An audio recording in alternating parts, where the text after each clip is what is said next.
shooting and then drove to the hospital. But the police found out this was a lie by tracking their phones that night. By tracking the phone, they found out this was the real route. They drove outside the city, and when the police tracked down this route, they found glass and .840 caliber shell casings. There also was a 9th shell found inside the car, which shows it wasn't a drive-by shooting, and raised a lot of questions about the story. Make sure to subscribe if you want to be the first one to know the outcome of his trial. This is what really happened the night of the murders in the YNW Melly case. On the 26th of October 2018, the 4 members of the YNW group left a recording studio. Later that night, the car they left in was involved in a drive-by shooting, as YNW Bortlin and Melly said to the police. They said they drove the following route as shown on your screen. They left the studio, were involved in a drive-by shooting, and then drove to the hospital. But the police found out this was a lie by tracking their phones that night. By tracking the phone, they found out this was the real route.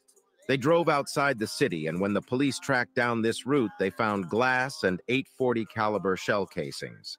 There also was a 9th shell found inside the car, which shows it wasn't a drive-by shooting, and raised a lot of questions about the story. Make sure to subscribe if you want to be the first one to know the outcome of his trial. This is what really happened the night of the murders in the YNW Melly case. On the 26th of October 2018, the 4 members of the YNW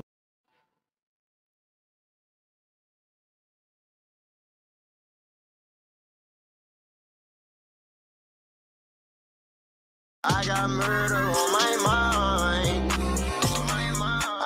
YNW Melly's Murder on My Mind took him from a jail cell to the stage. Bitch, I got murder on my mind. Bitch, I got murder on my mind. I got murder on my mind. Murder on My Mind is produced by SMK Exclusive and is off Melly's second project, YNW. Murder on My Mind is about Melly shooting a close friend and watching him die in his arms. I didn't even mean to shoot him. He just caught me by surprise.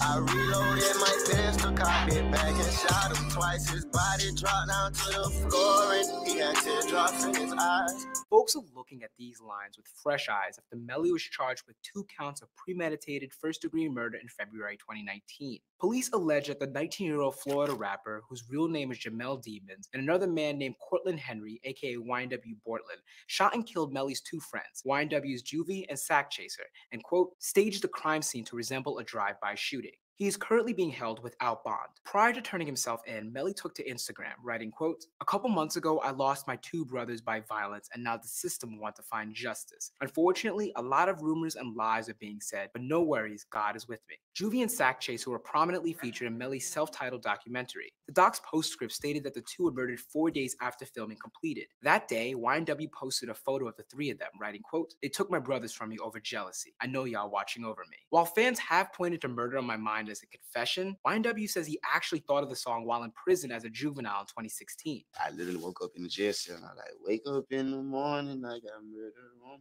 my mind. The song would not be released until March 2017, and the alleged drive-by shooting happened in October 2018. YNW's follow-up track, Mind on My Murder, released last year, tells the story from the side That still is really, really close to the events. I mean, so regardless of this explanation being true or not, like, only Melly knows if it's true, because he said, oh, I woke up in the jail cell and I started singing it.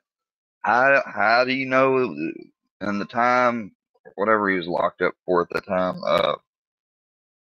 he wasn't feeling some type of way over these people? I mean, these people are his long life best friends. That means, you know how much shit you go through when you have a friend, somebody that's a friend like that. of the victim. He just shot me and I dropped down to the floor. He said I caught him by surprise. Okay, so on an earlier release, he said that. Caught him by surprise. Because there was an earlier release of this song before the current version. He was shell shocked and he claimed he didn't know. The music video for Murder on My Mind was directed by Gabrielle Hunt and Drew filmed it, and it depicts a bloody scene as Melly both consoles a victim of a shooting and becomes one himself about halfway through. The recent arrest has brought new attention to the track, and it's recently risen into the top 10 of the Genius song chart. If you want to find out more about Murder on My Mind, check out the song page on Genius.com. I'm Jacques Morel with Genius News, bringing you the meaning and the knowledge behind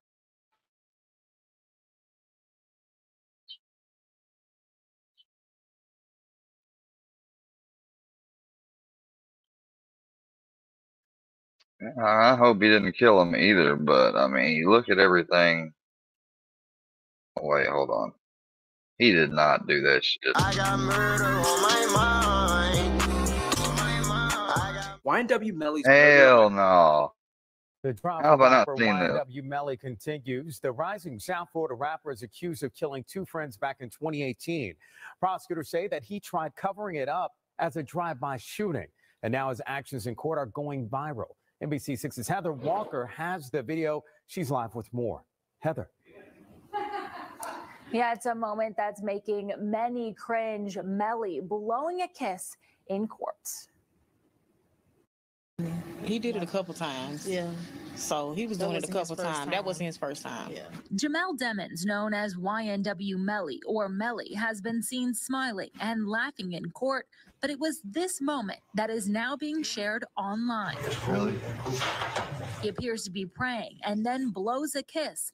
The mother of one of the victims calling it disrespectful. I walked out because I don't what you praying for, because you sitting over there like you don't got no remorse. Like every time I walk in, you smiling. You know, this ain't the time for that. This case is sad. This is serious. Leandra Phillips' son, Christopher Phillips, known as YNW Juvie, and Anthony Williams, known as YNW Sack Chaser, were both shot and killed while in an SUV with Melly and Cortland Henry back in October of 2018. The victims' families say all four were close, and before the murder charges, Melly was considered a best friend. This somebody that we knew, this somebody that we loved, this somebody that we trusted. Like, we watched him grow up literally. So this is like a sad case. It's a tragic, and we just praying for justice. And today we heard testimony on ballistics, but with no murder weapon. The prosecution is going to focus on other evidence in order to get a conviction. Apparent prayers and kisses blown into the air. YNW Melly has been pretty expressive for the camera in the courtroom. What does it mean for him, if anything? We discuss. I'm Anjanette Levy, and welcome to Law and Crime's Sidebar Podcast. We are entering the second week of the double murder trial of Jamel Demons in Broward County, Florida. I'm so glad that they decided to pronounce it correctly. It's Demons. His name is not Demons. People saying that are just trying to, like, really? You think that when that name? Yeah, Demons. Mr. Demons. Yeah, Mr. Demons. Yeah. Demons, of Demons. Come on now. Any person with a half a brain could have figured that out. course, is known by the stage name YNW Melly. He's been going viral during his trial, not because of the evidence, but because of some of the things he's done in front of the camera. Just a quick recap to bring you up to speed if you haven't been following the case. Demons is on trial accused of murdering two of his lifelong friends and YNW members, Anthony Williams, known as YNW Sack Chaser, and Chris Thomas, who's known as YNW Juvie. The two men were shot to death in the early morning hours of October 26, 2018, after four YNW members left a late-night recording session in an SUV. The state says Melly is the trigger man, that he pulled the trigger. The defense says the prosecution can't prove it. Melly's co-conspirator, Cortland Henry, who went by YNW Bortland, was driving the SUV that night and also faces charges in the murders. He will be tried separately at a later date. Now back to Melly's behavior in the courtroom. Joining me to discuss the behavior of YNW Melly in the courtroom and in front of the camera is Bernarda Villalona. She is a frequent guest here on Law and Crime, also a defense attorney and former prosecutor. So she's been on both sides of the aisle. Thanks so much, Bernarda, for coming on. We appreciate it. Thank you for having me, Anjanette. Your first impressions of the case so far as we end week one, just let's start there. It has been a show. It has been a performance from both sides. Not what exactly we expected to see at a trial, but definitely a performance on each side. Every day, you just never know what you're going to get from this trial. It kind of reminds me of the Darrell Brooks trial. A little bit, yeah. Our defendant is a little... I'll see how that all reminds you of Darrell Brooks. Darrell Brooks is a fucking piece of shit. Behaved, I guess, better behaved than Darrell Brooks, but there is still that viral... He definitely ain't going for the pro se, I'll be my own lawyer shit. He knows that shit wouldn't work. Aspect of it. So some of the moments that we've I'll give him credit on that. seen in this trial have set the internet on fire. But the problem is, though, is this guy going to be retried and a hung jury again and then just decide not to pursue charges? Or, which I couldn't see that happening, or is he going to be let off? I think he's either, the next time they go to trial, he's going to be found guilty or he's going to be let off, one or the other. Thing is, though, if he gets let off, most people probably would be shocked at this, but you know, if he gets cleared of this charge and he really did do it, he can then come out later, write a book, anything, and he could admit to it. And aside from maybe the families going at him civilly, he would never be able to be charged again with this crime. He could straight up come out and said, haha, y'all fucked up, I did it. And now, have people done that? I only know of one case where somebody who has gotten off on something and came out later and admitted that they had done it. And that is the case of, has to do with a man named Joshua Young who killed his stepbrother. His dad was on trial and in jail for something different around the time, and his dad had was apparently out on the street at the time of the murder. So he took culpability. He said he killed him. And then later on, guess what? Josh said he killed him. And was his dad saying, no, I did. No. His dad said, no, I didn't. You know, his dad, you can tell his dad and him completely, they both knew what happened. They might have both even been involved. But them coming up with that expert, like, you know, getting him to take the rap for it, and then him coming out and saying I did it. Then when he was being on a witness stand in another case, he said, you said you killed him. And he said, don't mean it's true. I mean, that's straight up what his dad said. He said, just because I got y'all to believe it, that don't mean shit. You know, they've gone viral on. I mean, and it's just really hard. Like, that's the only case I know of people doing some shit like that. Because usually the regular mind would think if somebody got off with a fucking criminal offense, Instagram, they're not, even with the whole right of or no double jeopardy, because they can't be charged again. Well, what if new evidence comes to light showing that a mistake was made, or they, in the case of Josh Young, the kid actually says, no, I really did do it, and my dad took the right. Like, what should happen in those cases, people? How about Casey Anthony? We don't ever think we're going to hear, or we haven't yet seen a book come out by Casey Anthony or anything. But if it were, I wonder how much of a surprise it would be to see for people to react if she would. I don't think Casey's the type of person to ever admit it, but if she did for a book or something, I can imagine so many people being mad. Like, I don't think she would do it just from the simple fact that her life would probably be put in danger. TikTok, because people would not appreciate that shit. People are turning, I know, to our social media accounts to see what is he going to. She's even working for her former lawyer that got her off, Jose Baez. Yeah, he's something else too. To do next in front of the camera. And one of the big moments that happened during week one that really had people thinking, oh my gosh, what is going on here, was Melly kissing kind of into his hands. And then I've heard it explained by lawyers and prosecutors that not guilty isn't innocent, right? It's not the same definition as the word innocent or phrase or whatever. Not guilty just means not guilty by trial of your peers. The evidence wasn't overwhelming enough beyond a reasonable doubt. Doesn't mean the person is not guilty of that. It just means they're not been able to hold to that standard in court. It appeared he was blowing it out. So Bernarda, it almost feels like it was like a little bit of a prayer there, and then this kind of almost like a Zen moment, and then Seems like he could argue, oh, I blew the kiss out towards the victim's family and everything because I really hope they find out who does that. Like I could just hear some shit coming out of the mouth like that. poof. So what do you make of this? I should mention a lot of this is going on outside the presence of the jury, but it's still being captured and seen everywhere. So as you can see with Melly, a lot is going on in his mind. In terms of the pressures that he's facing, remember that he's facing the death penalty. So a lot is riding on this trial. So I'm sure that Right.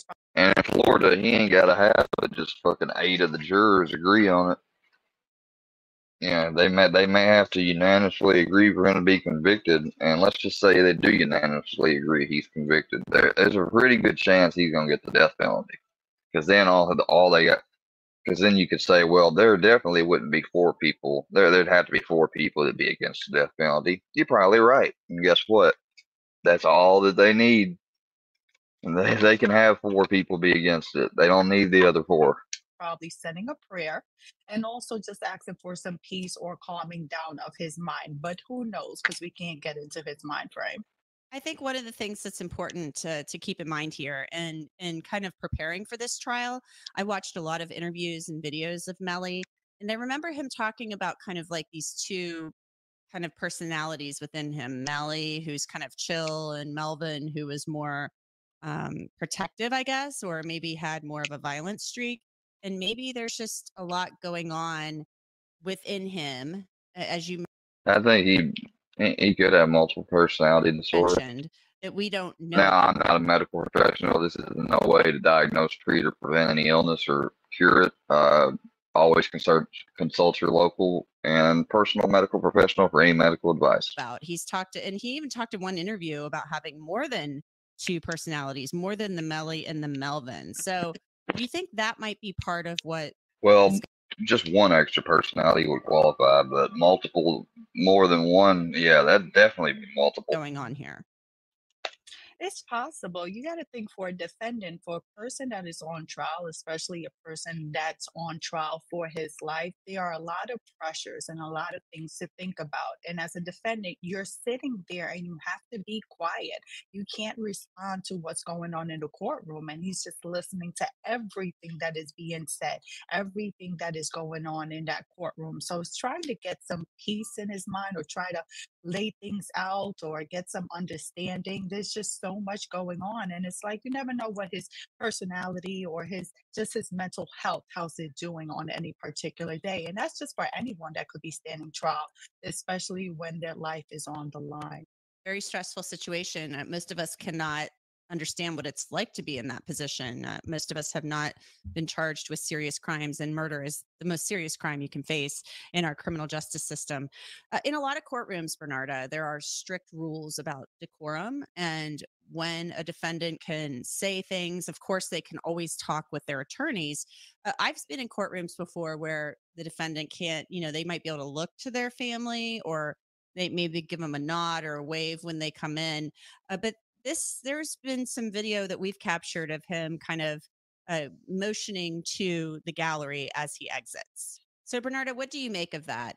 Does this kind of play against Melly at all? This is just him being a young guy. Motion. There's been some video that we've captured of him kind of too happy, motioning to the gallery as he exits. She's like, "Come on, get your crazy ass in there." So Bernarda, what do you make of that? Does this kind of play against Melly at all? This is just him being a young guy, maybe doing this to his family. What do you think? So not at all, Angelina. So you have to think, this is going at the end of the case when the court is done for the day, or even right before lunch, before their break, or actually anytime there is a break.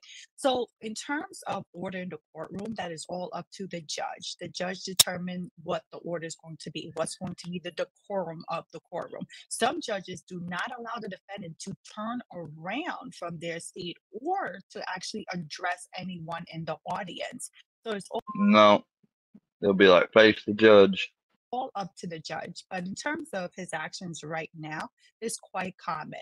He wants wants to turn around and take a look at his family, his friends, or his supporters and just let them know that he appreciates their support. And this is all out of the presence of the jury. That's the most important thing.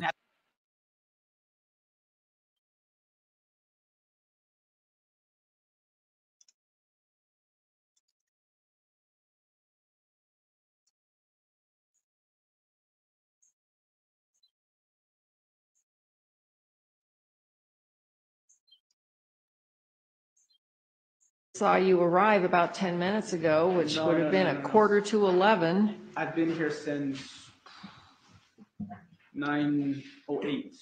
Well, you did not come to our courtroom until a quarter to 11. Just saw you arrive about 10 minutes ago, which would have been a quarter to 11. His own liars conspired with the prosecutor, judge, and all the court staff to lock him up?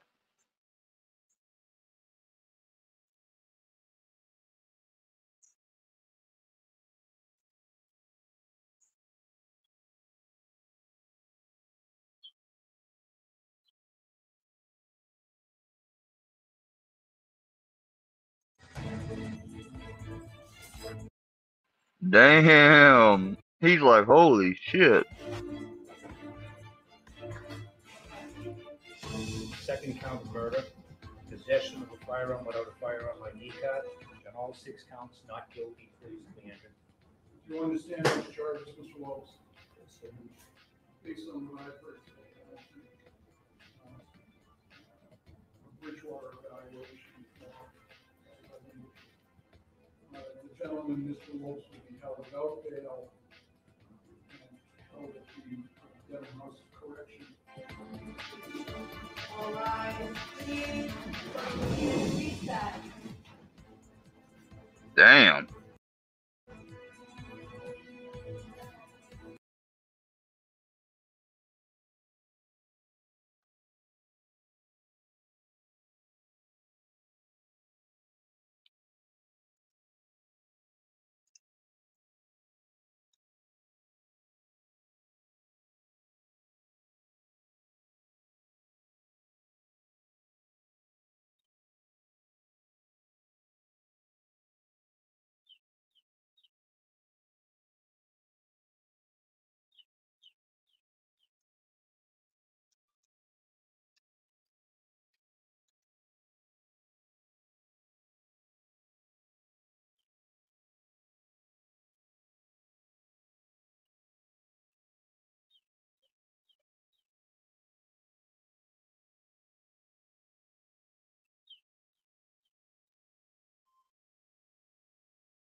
Teenagers reacting to getting life sentences.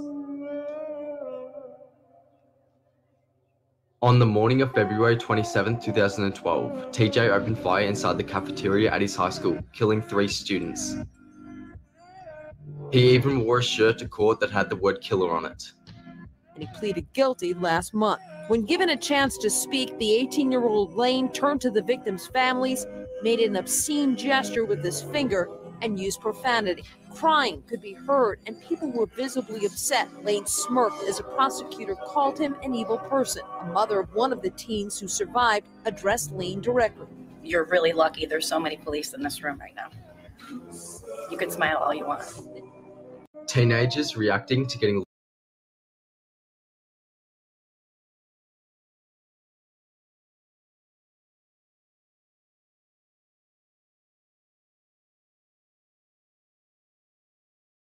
anything happened, I can guarantee I'd do it again, and sooner or later I would kill another child. No, I would do it again. I've been molesting kids nonstop since I was 13 years old. Good God. How tough was it to go to the parole board 2 weeks ago? You looked scared to me. It was hot. I remember pulling in the driveway and seeing 2 cars there. What do you want to say to the family and friends of the victim of Wynda here? What's your message to them? She knew exactly what I came for. Has executed a condemned man who killed an Akron woman back in 1997. You feel pity. It's sad that he made the choice that he made. And I'm responsible for it. As far as the death penalty, well, I didn't think about it that much. And I did not want to be incriminated in relation to her death. Wesley Allen Dodd. Wesley Allen Dodd was born in Toppenish, Washington on July 3, 1961, and had a pretty normal childhood. Dodd had initially claimed that he did not experience any hurt, even though he and his brother both had their names recorded in history as criminals who preferred to commit crimes against the young. But he later described his childhood as a traumatic one. We got something going on.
Fuck. He's off the deep end with this shit. And he just keeps making it worse. Right. Talking about going to a goddamn ranch. Okay, my guy. Is it the kind that has fucking 4 padded walls, you fucking idiot? Is it the kind that won't even let you keep... Are you the kind of people that call and have people 5150 to go into psych wards because you get off on it, my guy? Yeah. Yeah, you're one of those. You're one of those people that go around acting like you're trying to help people when really you're just grooming them for info to use against them to make content out of. Well, I mean, look at his logo. Later. Keep your spork when you're done eating? Is it that kind? Is it that kind of ranch? Are we talking about ranch for your fucking cucumbers, you fucking fairy flaming fag fuck? I'm on my bullshit tonight. Yeah, I'm on my bullshit tonight. You're on your bullshit because you got triggered yesterday during the day by me. Uh-oh. You go on to say that I want to be relevant. No, I want you group of gang stalking men to leave me alone. And me and everybody Stop else. playing around on my goddamn phone. Keep my name out of your mouth. Because every time you talk about me... Now, this is a good thing to point out. Because they do this to her, which she's a female, right? But they'll try to act like they only do this to guys or females that really deserve it, like Chrissy. And I don't even know if you could justify if Chrissy would fall in that category. I know you couldn't justify Andrea falling in that category because she didn't do anything like that stuff. No offense, Chrissy. Every little jealous bitch under you thinks she's going to get a brownie point for finding me out in the streets and talking shit. And all you're going to do is get those little girls targeted by me as I'm taking you out one by one. So this can be the last Andrea got that predator MO going on. She got that one by one, like in the Predator movie. If y'all don't know, that's exactly how the predator takes out its prey. The alien predator. He hunts, and he would hunt a group and kill one and take them down one by one. If you want it like that. I'm not going to back down to a bunch of internet punks. It's general principle for me. You, JM, spend hours upon hours, 8 to 12 a day on YouTube, either holding streams or stalking people. You, Scooter, spend 8 to 12 hours a day fluffing the public. Yep. And cuddling up to all your viewers, male and female. Yeah, it's harem. And then you'll go on other panels and say, oh, this is just a part-time thing for me. I make big money, $38 an hour. I have a job and 4 kids. Oh, yeah? I call bullshit on that. How are you spending 8 to 12 hours a day then? How? Oh, yeah? Oh, yeah? You go pick up and tease girls for fun. Oh, yeah? You've made your career out of riding the backs of junkies like Durkee White from the Wild and Wonderful Whites of West Virginia, which, for the record, he's probably a bastard child and not even a real white to begin with. So you picked the biggest low cow of the inbreds to pick on. Good on you, Scooty. You're a fucking hero of the YouTubes. I don't know what everyone would do without you. Please. And how about man? And then he made cool, and they've been acting all cool with Donald White lately because they couldn't take the fact that Turkey actually may be leaving. Bring like dropping, premiering exclusive content that's 4 months old, and we've all used all that content like 9 times already. Thank you for making the point, Scooter, that you were using my content. So you're welcome, bitch. Second of all, my channels were taken down by people like Johnny Cashville, you know, the multi-channel network guru under Ryan Upchurch and Patty Upchurch Blue Moon, you know, connected to the likes of Dumb Genius, Johnny Goble, Boss Lady Bird. Mm-hmm. Yeah. Otherwise, how did Cashville know who I was? Come on, dude. I have just as much of a right to be here as you guys do. I'll tell you how. I called Cashville last year. See, unlike some of these other people, I mistakenly kind of got myself put on these people's radar by some of my own actions, which I only looked at as like, hey, I'm trying to find info out about this guy. I didn't know what the fuck or who I was walking into. Sorry to say, for you as males, I could do it better than all of you. I could run circles around you. So not only am I not a low cow, I'm not your low cow. And I'm definitely not backing down from bullies who have affected me in my real life because you're pussies. And you, Scooter, will say, I didn't do it. And they're not my friends. Mm-hmm. Oh, they're not your friends, huh? Are they paying you? Let's see your records. Mm-hmm.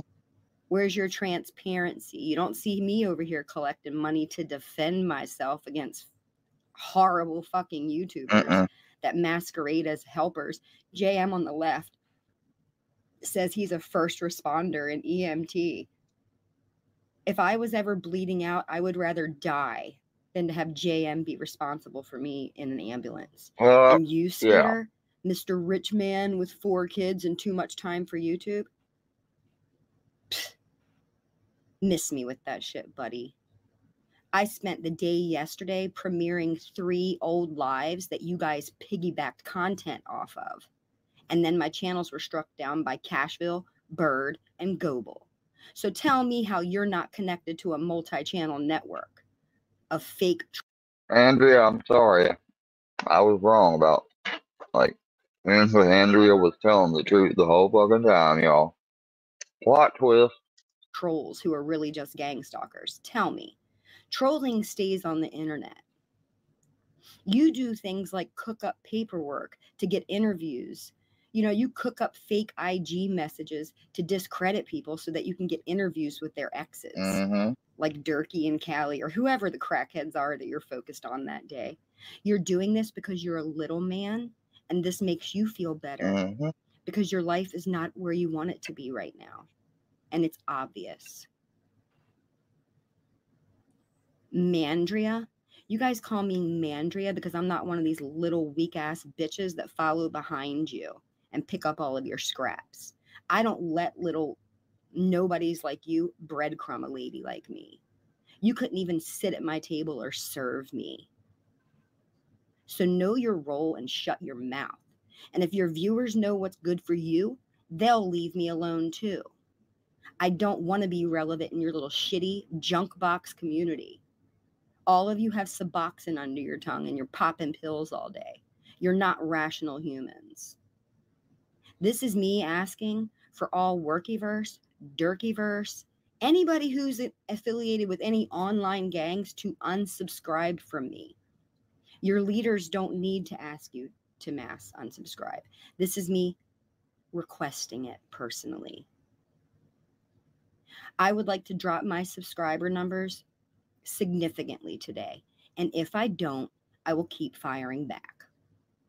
I am not here for clout or money. You are. And if you continue to fuck with me, I will make it my hobby to follow you around for the rest of your YouTube career and interrupt every troll that you attempt and to drop all the information on every one of you to anybody that you fuck with. Yeah, that was great. I checked in earlier to see what the hell she was doing, and I'm like, damn, you're just replaying a live stream from May. Like, that's great content. Right. Right. And you guys sit there in shifts to replay content on a guy named Ian from Missouri who is in his room all day because he can be on YouTube. That's what you do.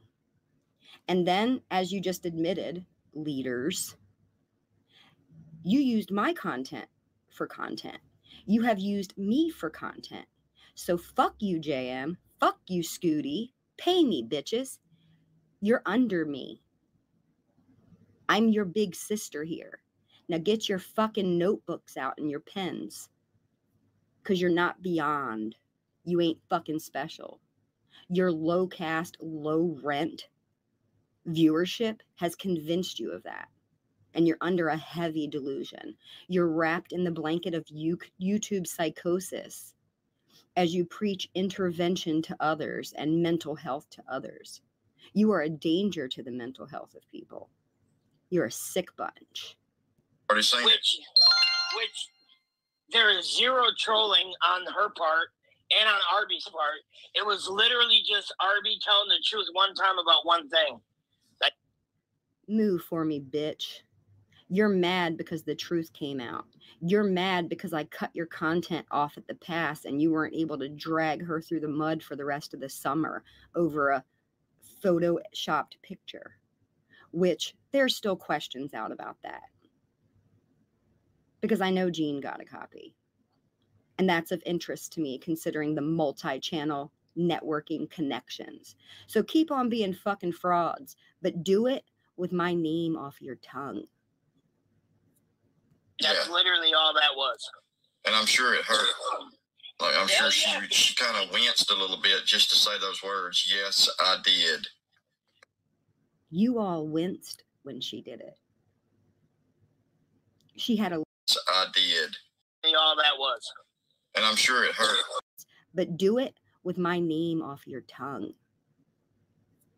Hey, JM, fucking why don't you admit, oh wait, you don't have to, your name's in the police report. Never mind. For the rest of the summer over a photoshopped picture, which there's Also, came out. Andrew, I'm not in my room all day.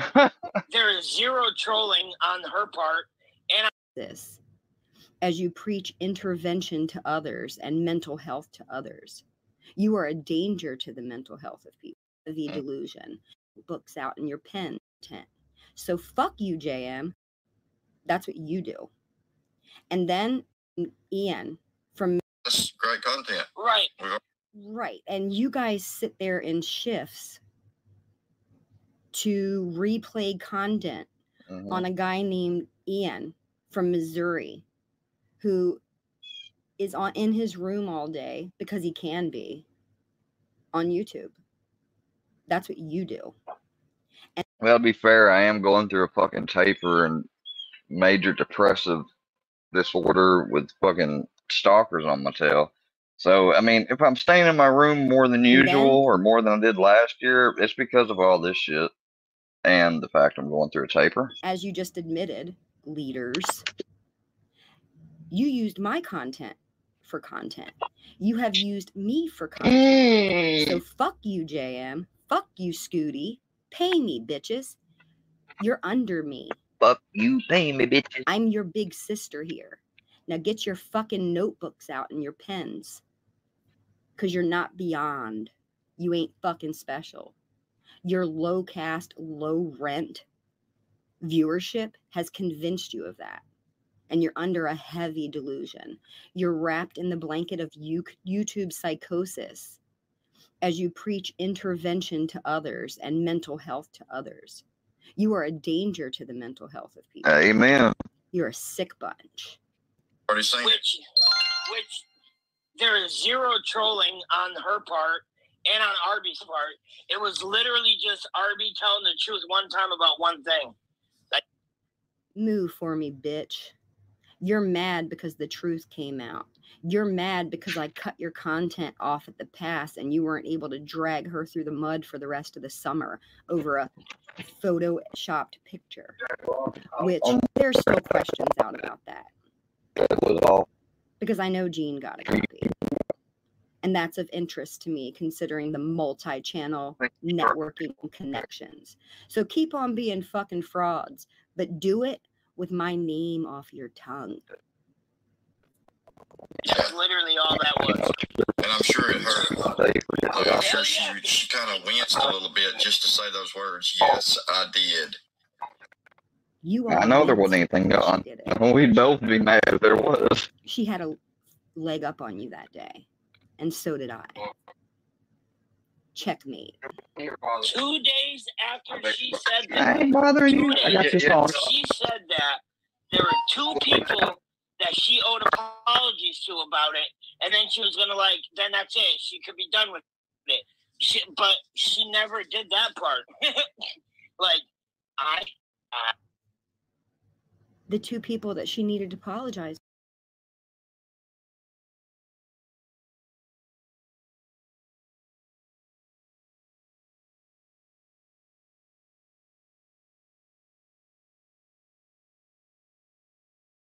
to may not have been you, pig.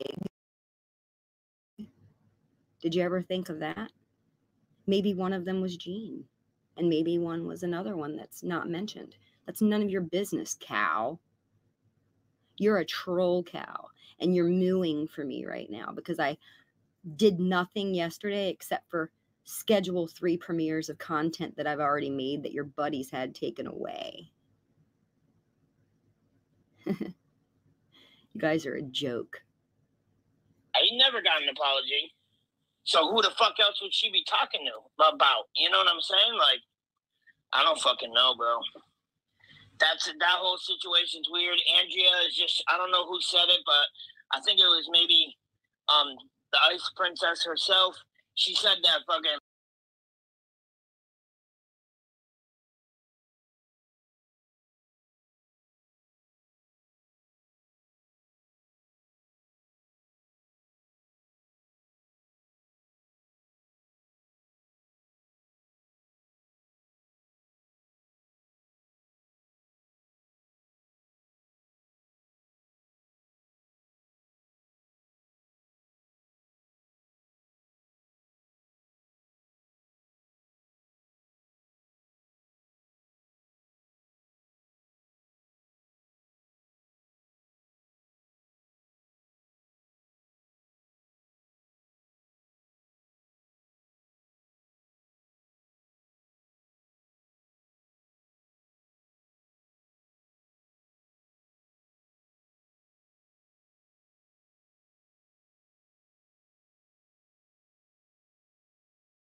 It's just Mandria trying to be relevant, bro.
You know?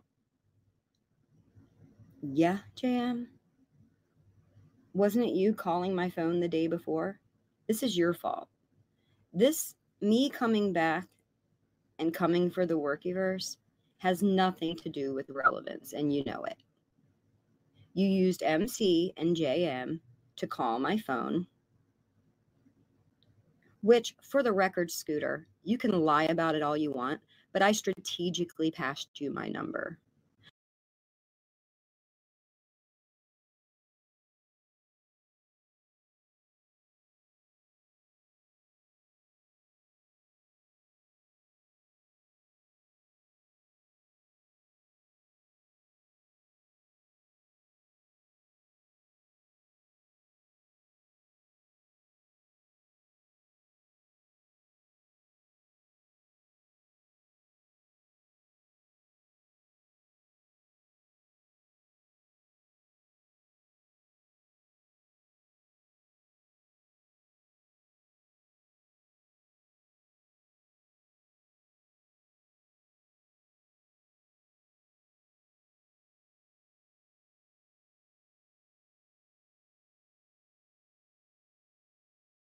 Off here, and we'll see if what you say happens. We're gonna test that out. We're gonna test that out for sure. But no, I was just trying to check on you. You know, I know them people. I didn't even realize my audio's been muted now for a while, which I guess is a good partial thing. Yeah, don't ever get in the habit of fucking going live and having your mic on, audio, whatever, because people are just going to use that shit to try to get at you. And yeah, she does care, fucking red eye. You don't care about her. We know that 'cause you call her mud butt. Why are you only over here when she comes up?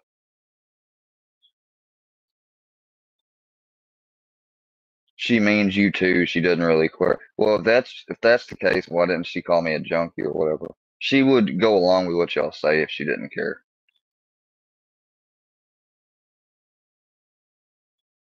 Anyways, all right, let's get back to this. Coming for the workiverse has nothing to do with relevance, and you know it.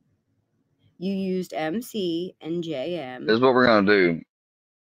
We're going to since my mic was muted and I didn't realize, we're going to I'm not gonna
to be relevant, bro. Yeah. You know? Yeah, JM. Wasn't it you calling my phone the day before? This is your fault. Me coming back and coming for the Workiverse has nothing to do with relevance, and you know it. You used MC and JM to call my phone, which, for the record, Scooter, you can lie about it all you want, but I strategically passed you my number. The only other two people that had my number were Slapped by Sly and Ruski. So, if any of those people passed my number, you and MC would have the burden of proof of proving that, because MC posted my number in JM's chat. Now, if JM has my number,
he got it from MC, which means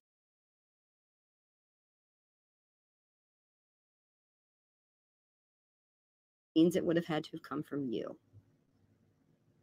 So you're the fucking problem, number one, and you're the problem, number two, as to why we're here. But trust me, you don't want me to make content on you because I will slay you. I don't need clout. I was who I was before I stumbled into your nasty inbred algorithm, and that's never going to change. You pigs and cows and farm animals aren't chasing Andrea away. I stand for the truth, and that's just all there is to it. I don't fuck around, and people know it. I have a reputation for not being a honeypot and not being a liar. And I actually support channels that do real work. And unfortunately, in the beginning, I thought, Scooter, that maybe you were a truther and maybe that you were a real exposer. But neither of you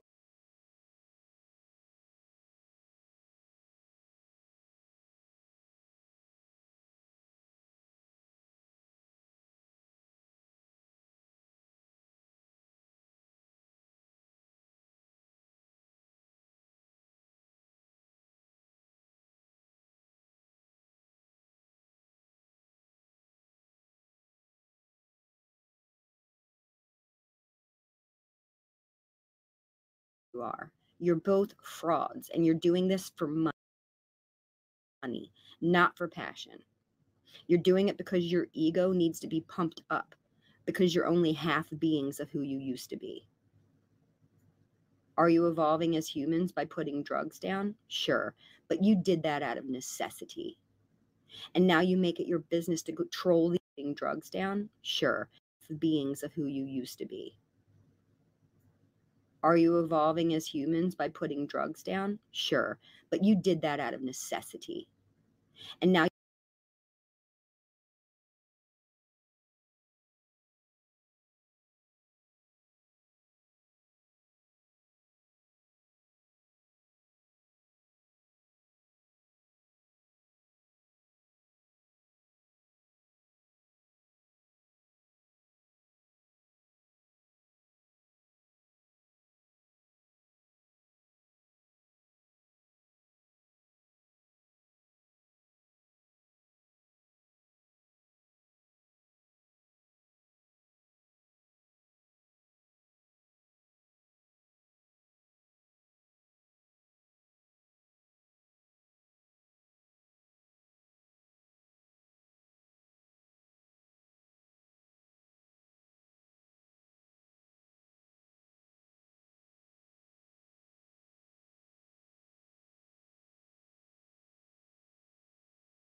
you make it your business to troll the internet, as you call it, and find people that you find as weaker than your group collective of what, 200 people?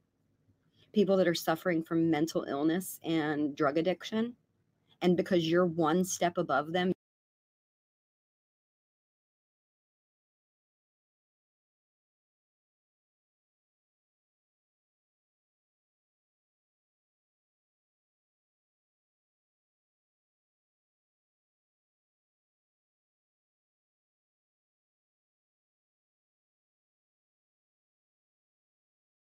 you think that gives you jurisdiction to make their lives a living hell?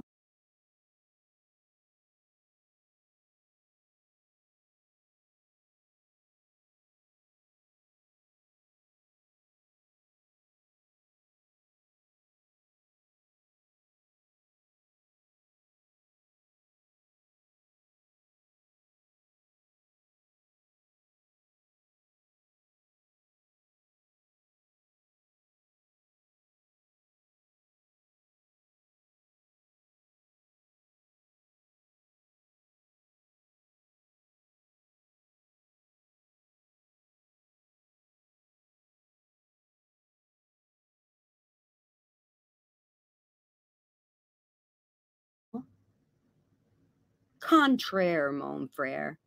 You fucked around and stepped on a landmine when you met me. You thought I was just another fucking bitch in the chat you could toss to the side and threaten. Well, you fucked around and you found out, didn't you? You bit off more than you can chew, and I know your ego and pride's having a hard time putting it down. Look, buddies, I'm sure as regular people, you mean well as humans. I can turn my back and walk away from you nothings. You'll still be the same pieces of shit tomorrow that you are today. But I'm not going to give you the last word because I'm better than you. I've been doing this longer than you, and I'm way better at it. One of me is better than 20 of you.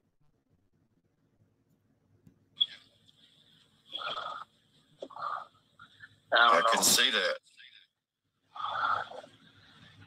And then Square, fucking Jesus Christ, talking about he don't know what a red dot is until today, and fucking he's never seen a fucking sight for a gun until today, and oh, he loves them.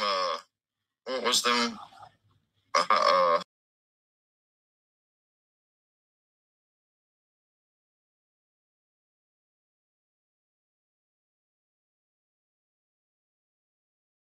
High Point or no Taurus? yeah. Okay.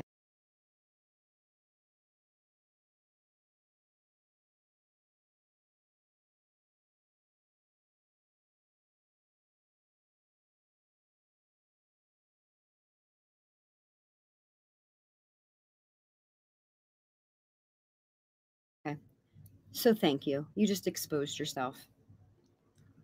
I'm looking for relevance while two men sit up on a panel and discuss me when they know what happened. You were all there for it. I got targeted for asking your friend, Mr. Fusion. I didn't even ask him. He wasn't even there. I was in Boss Lady Bird's chat. JM was on panel. I commented, what did Mr. Fusion TV do with the $280 that Roma's army gave him? And everybody wigged out. That's what got me targeted. So if you had nothing to hide, why'd you target me? And who's the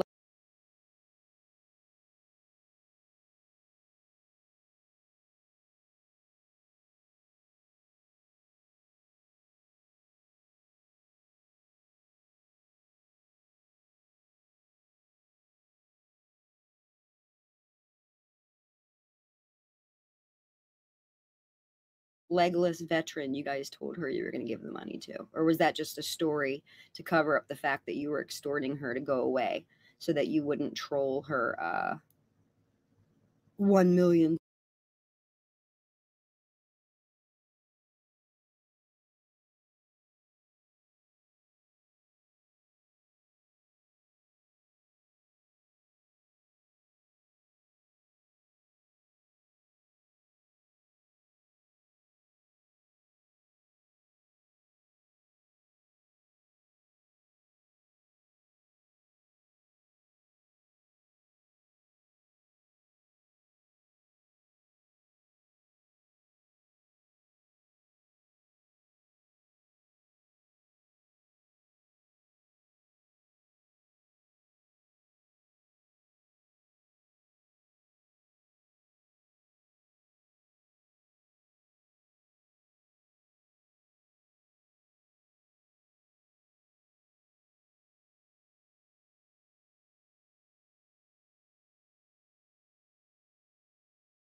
And see, I think that's what gave you guys your steam. I think you thought because you scared Roma off that you were big shit.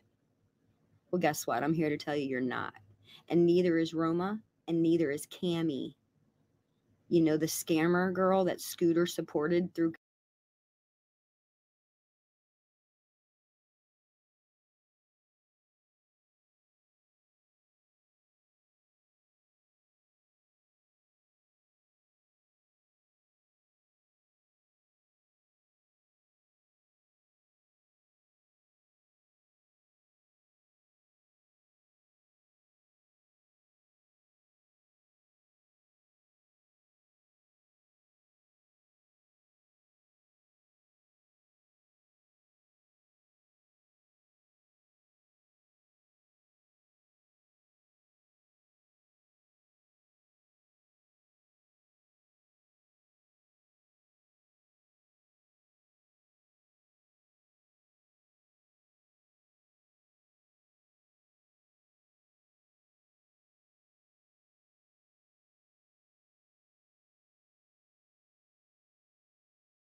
Cash App. You know, that girl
that infiltrated the Ryan Upchurch troll with Johnny Goebel and showed fake paperwork and spoke to a fake cop on the phone to convince the world that the man was a child predator?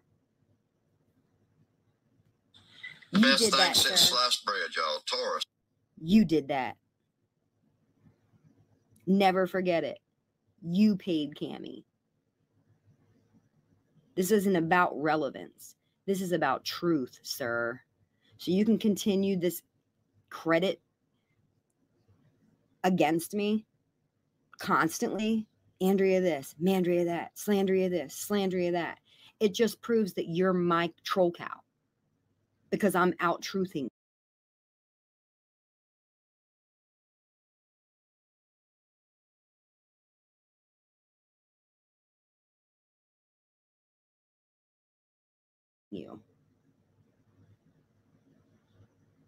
You guys claim to be exposers and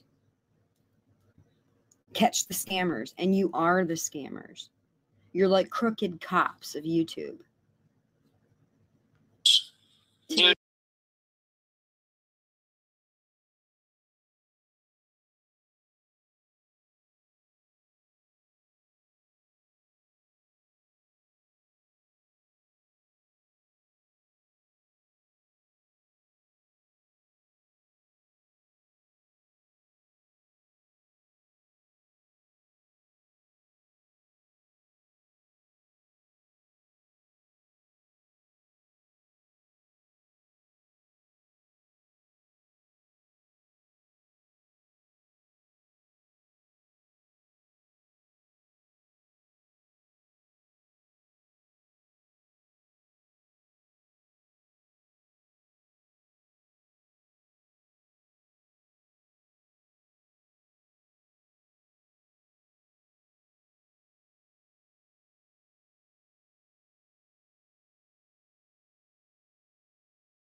Dude, I $300 pistol. back in like 2003.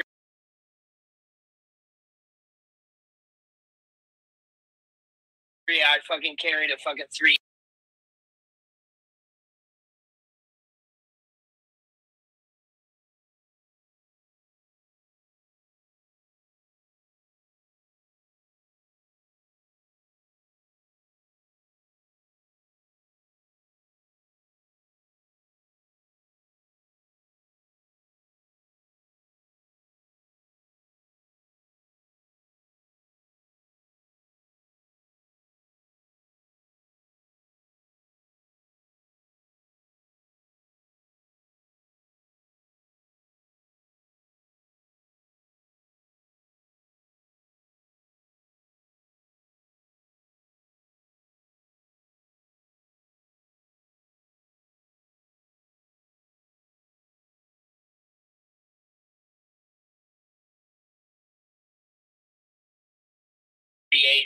High Point, and I don't think one time ever did I ever be able to dump a clip without fucking it jamming. Like, that gun was the biggest piece of trash I ever fucking owned, and I bought it new. So we can't go with, it was.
Was old, it was broke down, it was beat up, you got a bad deal. It was none of that. I bought it new.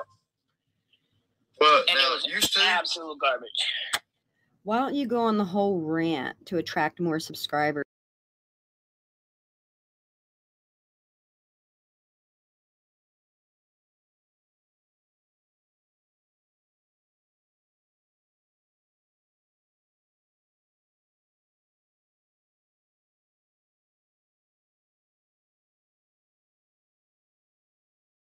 About how you're a loser junkie who stole from your own sister to sell your family heirloom.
Look, I didn't do any research to hear this. You told us on your videos. That's how you market and demographic your subs. So good luck going forward, sir. I won't be there.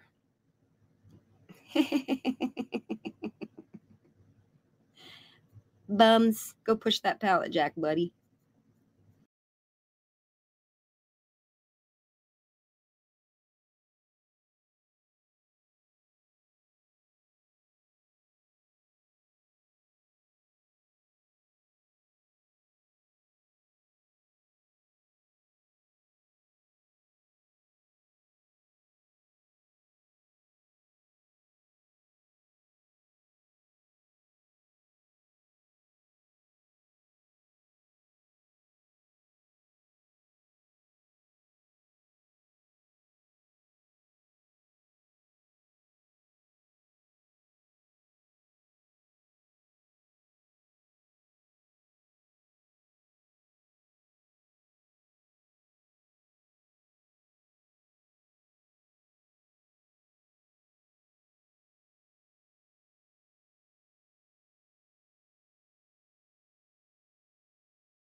Carolina Rebel here.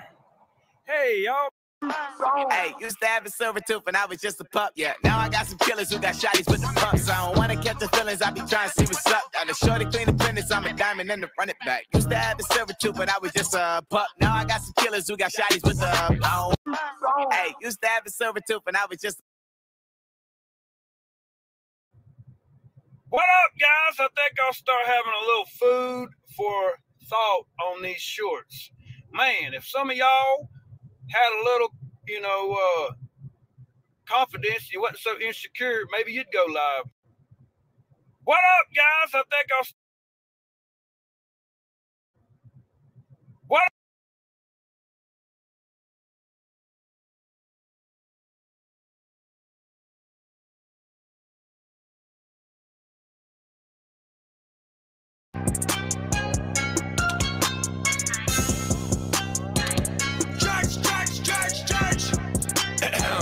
Hey, I dress like I don't give a fuck. I punch dents all in my.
Oh, she wants to say something real quick, guys. What's that? Hey, Wade. Say it to the camera. I am. I'm looking at it. Now you can say I don't have no teeth in. You can't shame me. Fuck you, Bob. Hey, buddy. At least she's got them beautiful, pearly whites to put in her mouth. Like Naked Jake said, I took self-care.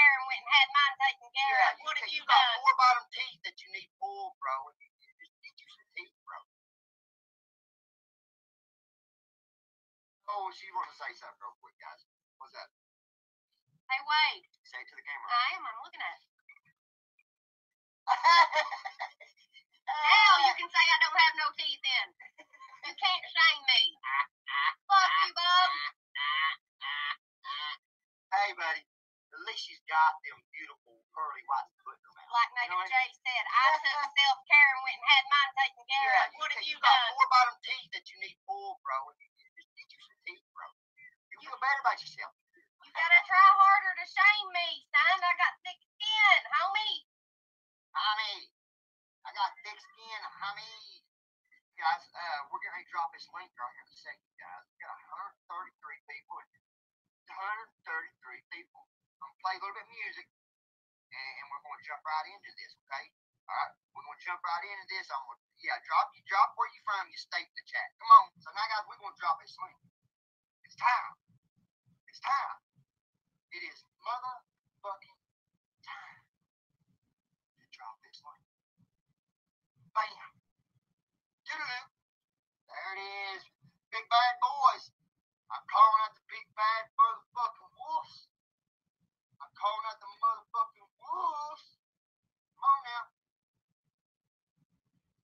I'm calling out the motherfucking wolves now. Calling out the motherfucking wolves now. Yes, I am. Get the fuck out the water. Let me pull up my shit here so I can tag this. So I can pin this. So I can pin this shit. You know what I mean? That motherfucking shit is pinned. It's pinned. See what everybody's saying in the chat while we wait. Sounding good, Jason says. Appreciate that. Appreciate that. Or come on in the water. It's fine. That's right. That's right. That's right. Now, I don't know you, bro. This guy says his name is Rebel. I don't know you, bro. Show your face. See if I know you. Show your face. Hey, listen. You have to show your face, guys. Oh my God, look at this guy. Look at this guy. What the fuck? You ain't coming up on my shit. God, golly, dude, you are a motherfucking dude. Dude, you say dude. Dude, you're fucking always saying the M word and shit. No. No, I ain't letting you up, bro.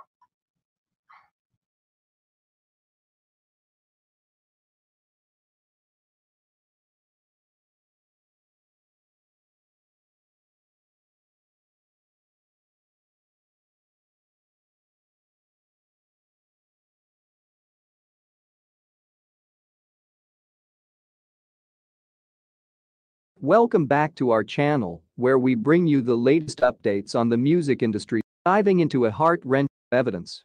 Fate. Their arguments, an array of evidence were brought to light, everything. And a tremble ran through his body. It was as if time stood still as YNW Melly's eyes welled up with tears. His compass demeanor shattered, and the weight of the evidence crashed down on him. Those close to the scene reported that his shoulders shook, and he buried his face in his hands, struggling to maintain his composure. In this moment of vulnerability, YNW Melly's humanity shone through.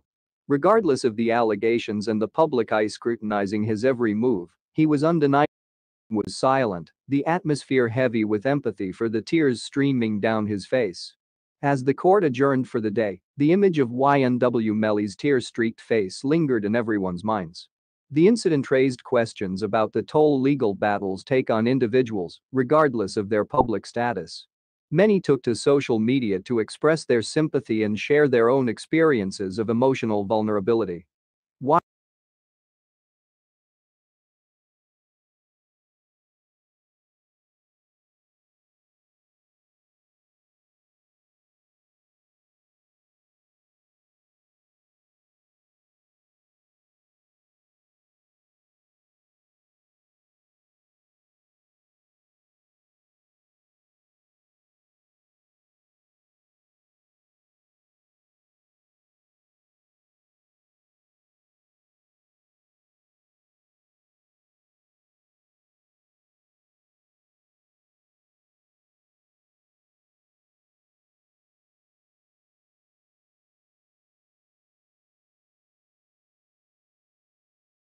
Well, this Nightmare on Elm Street news just got a little bit better.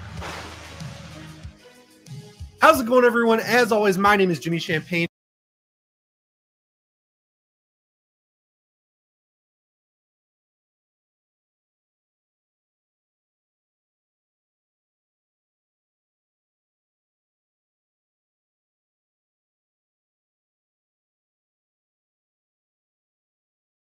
My name is Jimmy Champagne, and if you like monsters, slashers, pretty much any movie shot during, set during, or inspired by the 1980s, you enjoy the content here on this channel. All right, so we have a bunch of new updates to talk about with this movie because like an hour after I posted that video, there were a couple articles that went up with even more info, and things have really changed. I'll walk it back and give you a Cliff's Notes version of what's been going on. So with the Nightmare on Elm Street, basically what we've heard over the past few years is that the rights ended up going back to the Wes Craven estate, and they have been very careful about who they want to give it out to the point where no one has really been able to get their hands on the rights, which in my opinion is a good thing. They did a good job giving out the rights for Scream and making sure that that ended up at a good studio. And as much as I am neutral on Scream 5, I really liked it the first time I saw it, and then every subsequent viewing I like it less. I do really love Scream 6, and overall I think they've done a good job because Scream 6 is the highest grossing movie in the entire franchise. There was never any public reasoning as to why they've never really given anyone the rights, but one of the rumors that's been going around for a long time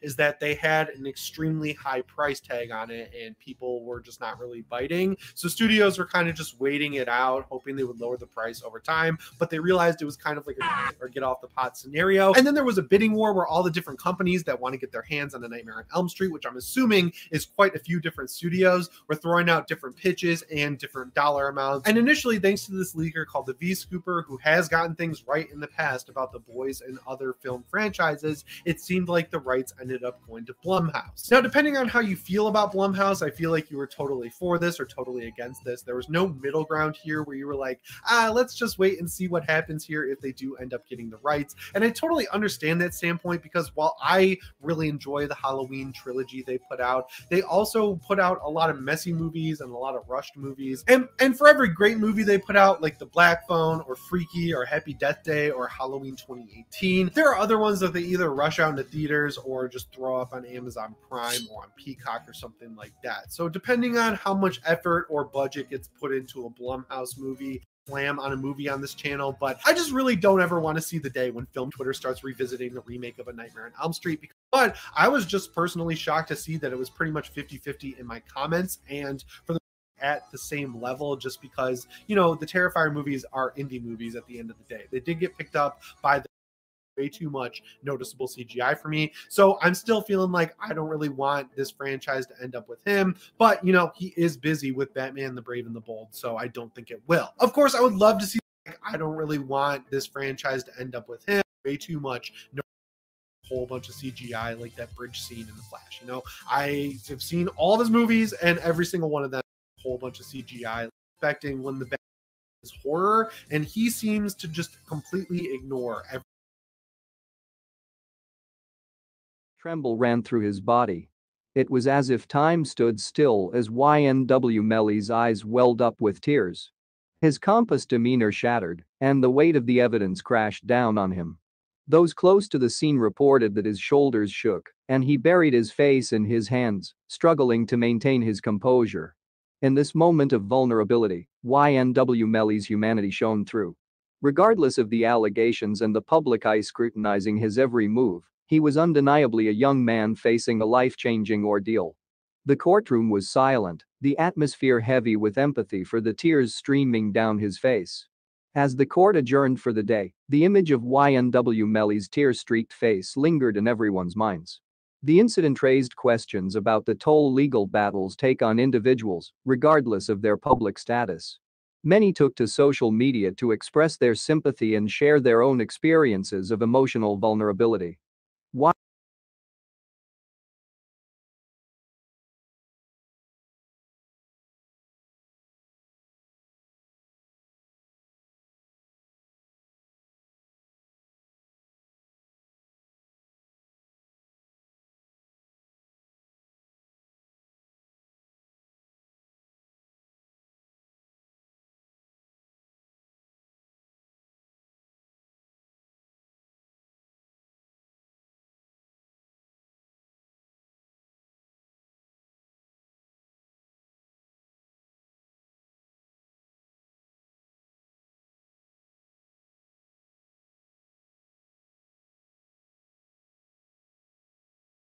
Well, this Nightmare on Elm Street news just got a little bit better.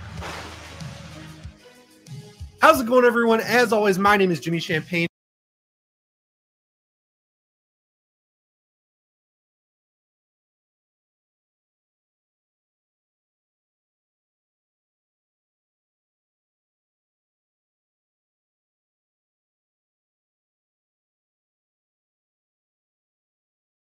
My name is Jimmy Champagne, and if you like monsters, slashers, pretty much any movie shot during, set during, or inspired by the 1980s, you enjoy the content here on this channel. All right, so we have a bunch of new updates to talk about with this movie because like an hour after I posted that video, there were a couple articles that went up with even more info, and things have really changed. I'll walk it back and give you a Cliff's Notes version of what's been going on. So with the Nightmare on Elm Street, basically what we've heard over the past few years is that the rights ended up going back to the Wes Craven estate, and they have been very careful about who they want to give it out to the point where no one has really been able to get their hands on the rights, which in my opinion is a good thing. They did a good job giving out the rights for Scream and making sure that that ended up at a good studio. And as much as I am neutral on Scream 5, I really liked it the first time I saw it, and then every subsequent viewing I like it less. I do really love Scream 6, and overall I think they've done a good job because Scream 6 is the highest grossing movie in the entire franchise. There was never any public reasoning as to why they've never really given anyone the rights, but one of the rumors that's been going around for a long time is that they had an extremely high price tag on it and people were just not really biting. So studios were kind of just waiting it out, hoping they would lower the price over time, but they realized it was kind of like a or get off the pot scenario. And then there was a bidding war where all the different companies that want to get their hands on the Nightmare on Elm Street, which I'm assuming is quite a few different studios, were throwing out different pitches and different dollar amounts. And initially, thanks to this leaker called the V-Scooper, who has gotten things right in the past about The Boys and other film franchises, it seemed like the rights ended up going to Blumhouse. Now, depending on how you feel about Blumhouse, I feel like you were totally for this or totally against this. There was no middle ground here where you were like, let's just wait and see what happens here if they do end up getting the rights. And I totally understand that standpoint because while I really enjoy the Halloween trilogy they put out, they also put out a lot of messy movies and a lot of rushed movies. And for every great movie they put out, like The Black Phone or Freaky or Happy Death Day or Halloween 2018, there are other ones that they either rush out into theaters or just throw up on Amazon Prime or on Peacock or something like that. So depending on how much effort or budget gets put into a Blumhouse movie, slam on a movie on this channel, but I just really don't ever want to see the day when film Twitter starts revisiting the remake of A Nightmare on Elm Street. But I was just personally shocked to see that it was pretty much 50-50 in my comments and for the at the same level, just because, you know, the Terrifier movies are indie movies at the end of the day. They did get picked up by the way too much noticeable CGI for me. So I'm still feeling like I don't really want this franchise to end up with him, but you know, he is busy with Batman, the Brave and the Bold, so I don't think it will. Of course, I would love to see, like, I don't really want this franchise to end up with him. Way too much whole bunch of CGI like that bridge scene in The Flash. You know, I have seen all of his movies and every single one of them whole bunch of CGI, expecting when the Batman is horror, and he seems to just completely ignore every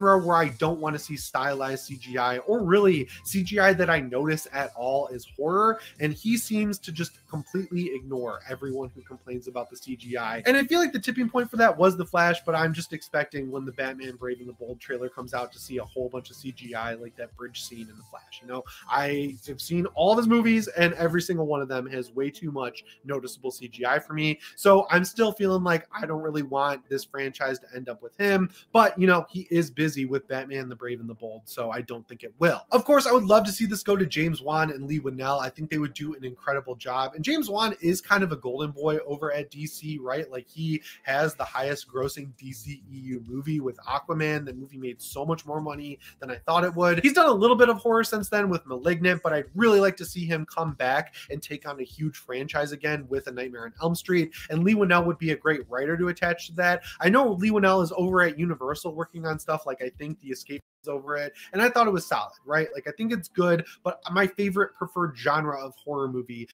people commented that this person should play Freddy, is Kevin Bacon, and I guess he said that he would love to take over the role from Robert Englund, and man, I can totally see that. I like need an AI rendition or something. I'll try to make one and I'll use it as B-roll if I can find it, but if they can put the Freddy makeup on him, I think that could actually be very cool. So if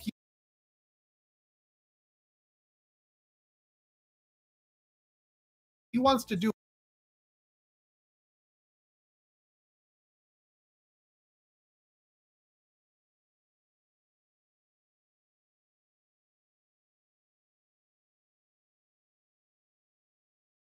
it. I think they should definitely go ahead and get him to play Freddy in this movie. But I also think they really should have a scene where Robert Englund gets to play Freddy one more time and then kind of passes the torch, right?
Right? Like he's not going to do the whole movie. There are tons and tons of interviews where he says he's not going to be in a new movie playing Freddy. Just let him play the part one more time and then pass on the role to Kevin Bacon. If you didn't see my last video, my kind of like soft pitch for it is maybe he's like old and aged and falling apart in the dream world because he's been long forgotten for like decades at this point. But somehow, some way, he's able to kill a kid, get back into people's memories, and that is enough to regenerate him into a new actor. I feel like that could be pretty cool if they handle it right. But yeah, if you got a different idea for a director, definitely let me know in the comments. The last thing I want to cover in this movie is this weird contract issue that they have with A Nightmare. I have a scene where Robert Englund gets to play Freddy one more time and then kind of passes the torch, right? Like he's not going to do the whole movie. I have a scene where Robert cool. So if he wants to do it, I think they should definitely go ahead and get him to play Freddy in this movie. But I also think they really should have a scene where Robert Englund gets to play Freddy one more time and then kind of passes the torch, right? Like he's not going to do the whole movie. There are tons and tons of interviews where he says he's not going to be in a new movie playing Freddy. Just let him play the part one more time and then pass on the role to Kevin Bacon. If you didn't see my last video, my kind of like soft pitch for it is maybe he's like old and aged and falling apart in the dream world because he's been long forgotten. Track that said if there were any sequels or subsequent movies in the for a director, definitely let me know in the comments. The last thing I want to cover in this movie is this weird contract issue that they have with A Nightmare on Elm Street thanks to the remake. My friend Critical Overlord told me about this, and he said he's heard it from a few different people, but still, I would say just take it with a huge grain of salt. Basically, what's going on is that in the remake, Rooney Mara plays Nancy, and she had a contract that said if there were any sequels or subsequent movies in the franchise, she would have to come back for at least one or a couple more to play Nancy in the movie. And if they have to worry about that, for obvious reasons, that's going to be a difficult hurdle to kind of jump over.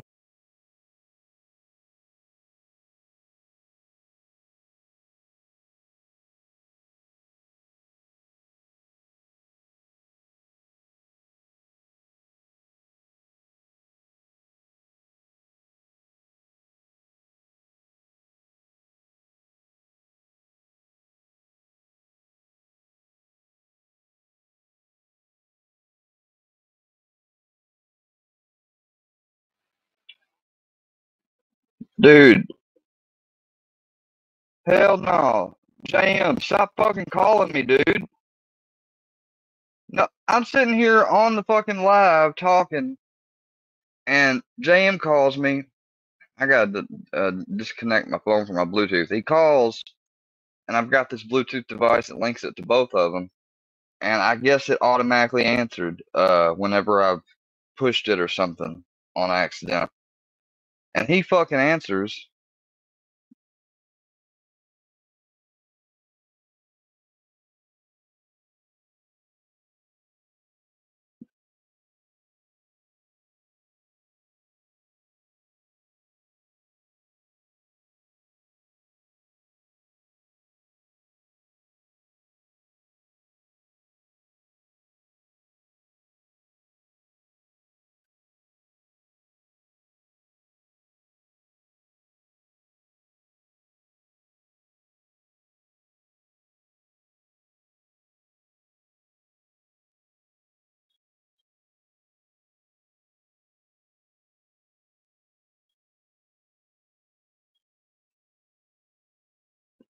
so sick. Hmm.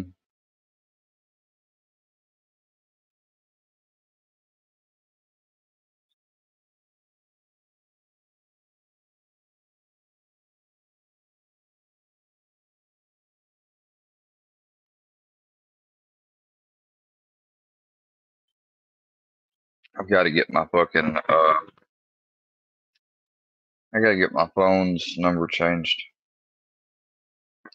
right now.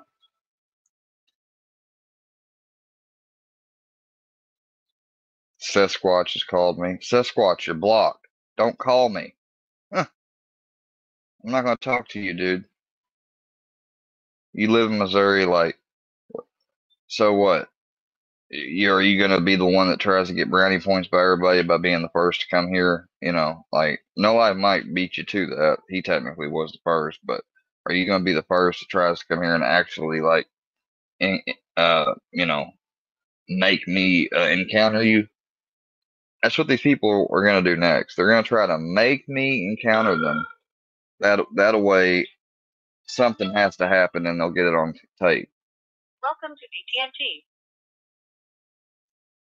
Calls are recorded for quality. Para español, oprima el ocho.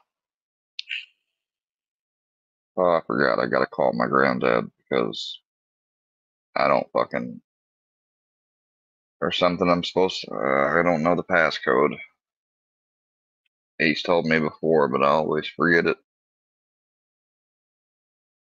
He's like, "Why don't you write it down?" I was like, "Cause if I write it down or whatever, then I feel, you know, kind of bad. Like, I don't want to know his codes to anything. I mean, but if he tells me to use it, I'll tell it then. But I know I won't remember it. Like same thing with his debit card when he's giving it for me to use to go inside and buy stuff. Whenever I went inside to get it, I'd always have to ask him what the pin is. He's like, I don't know why you don't just write it down. Where I was like, because if I do that, then I don't know. I don't feel right by doing that.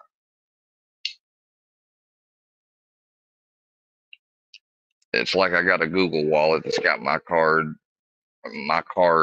in it. Hello? Hey.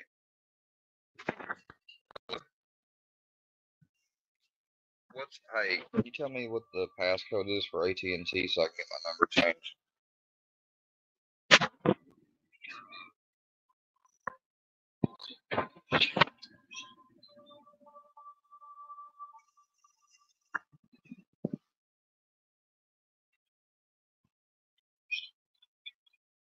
Say it one more time. Okay. All right. Thank you. Huh? Let me.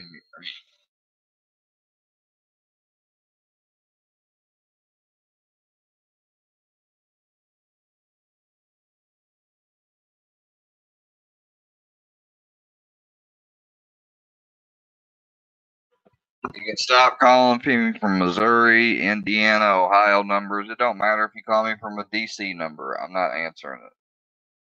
And guess what? You're about to lose that ability as we speak, or as you do me speak on this line. You're about to lose. You fuckers are gonna lose the ability to be able to call me. Fine.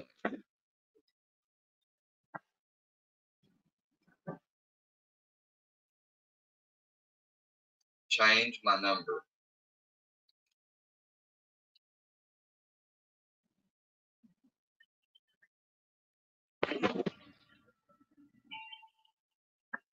Yes.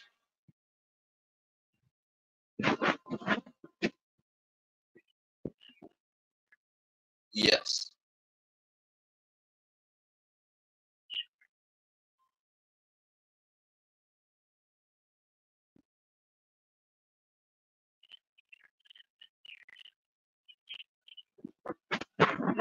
All right. I'm gonna enter this account code. I'm not gonna say it out loud.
course, he doesn't know it.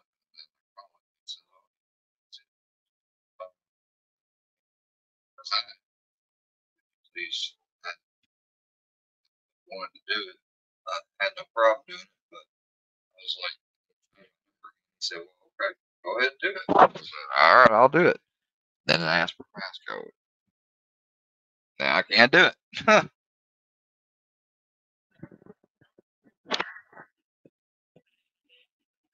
So all I know how to do is try it backwards.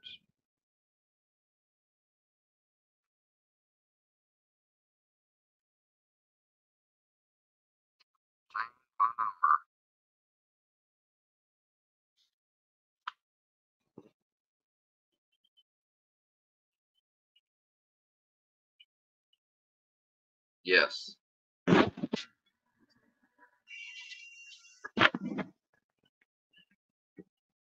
Yes.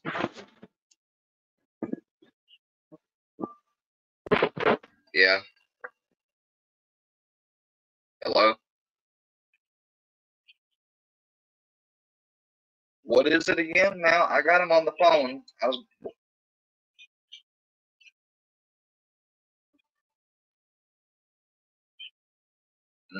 gonna try opposite. I was gonna put the other birthday.